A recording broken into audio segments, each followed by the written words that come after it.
La course aux Oscars est lancée, le buzz a tiré le tapis rouge pour les stars d'Hollywood et pour nos stars à nous. Nicolas Chalère de l'Obs et Daniel Para et Thomas Détouche de Télécapsat. Merci d'être avec nous pour ces buzz spécial Oscar. Aujourd'hui, on va s'attaquer à une des catégories reines, meilleur réalisateur, avec en nommé Denis Villeneuve pour Premier Contact, Mel Gibson pour Tu ne tueras point, Damien Chazelle pour La La Land, Kenneth Lonergan pour Manchester by the Sea et Barry Jenkins pour Moonlight. Tout de suite, un premier avis.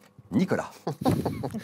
Alors, premier avis, l'évidence voudrait, et le buzz, et il faut savoir quand même que La La Land est le film qui accumule 14 Oscars, donc le grand favori. Je crois que les seuls qui égalent La La Land dans l'histoire, c'est Titanic et Eve de Mankiewicz.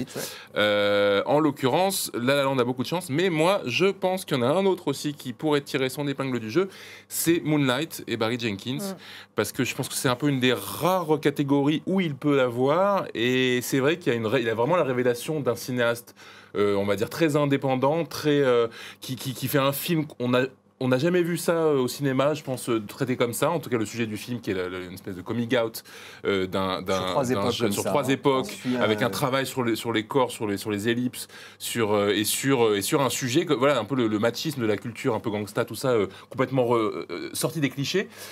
Et donc voilà, donc je pense qu'il y a... On l'a dit aussi, hein, c'est peut-être un peu dans l'air du temps avec Trump qui vient d'arriver au pouvoir. Voilà, il y a aussi ça qui doit jouer.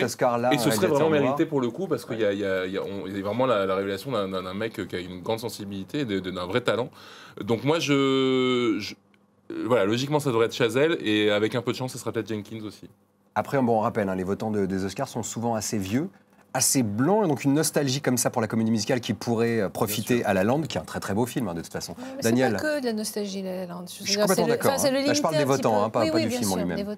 Mais moi, je suis d'accord avec toi. C'est vrai que la surprise, et c'est vrai que l'invité un petit peu surprise des Oscars, c'est Moonlight. Et je trouve que ça serait justement vraiment intéressant.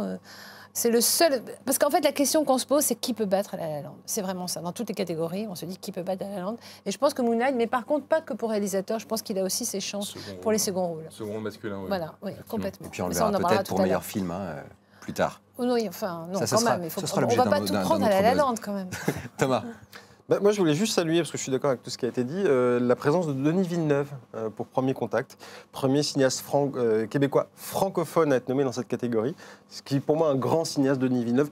Je ne suis pas sûr qu'il figure parmi les favoris. D'autant que c'est souvent la force de ces films quand même, hein, sa mise en scène. Hein. Sa mise en scène, pas que, mais effectivement, regardez Polytechnique, vous verrez un petit peu la force de sa mise en scène justement. Voilà, je voulais juste saluer un petit peu Denis Villeneuve et nos cousins québécois. Mais c'était d'ailleurs une injustice parce qu'au Golden Globe, Premier Contact était complètement absent. Enfin, était absent dans meilleur film et meilleur réalisateur. Donc là, c'est quand même une injustice qui est réparée. Mais... Ouais. Alors que Moonlight, pardon, je ne veux pas couper, alors que Moonlight a reçu le Golden Globe du meilleur drame, il faut le rappeler. Parce que La La Land a eu comédie et Moonlight a eu drame. Donc ça va vraiment jouer, je pense, au cordeau entre ces deux-là. Surtout peut-être chez réalisateurs. Bon, dans les deux cas, en tout cas, ça sera deux très bons films hein, qui l'emporteront. C'est vrai. C'est déjà la fin de ce buzz. C'est passé, mais vraiment à la vitesse de la lumière. Je ne sais pas pour vous, pour moi, c'était comme ça. À bientôt sur Paramount Channel. Attention, on se retrouve toute la semaine avec une programmation spéciale Oscar. D'ici là, buzzez bien.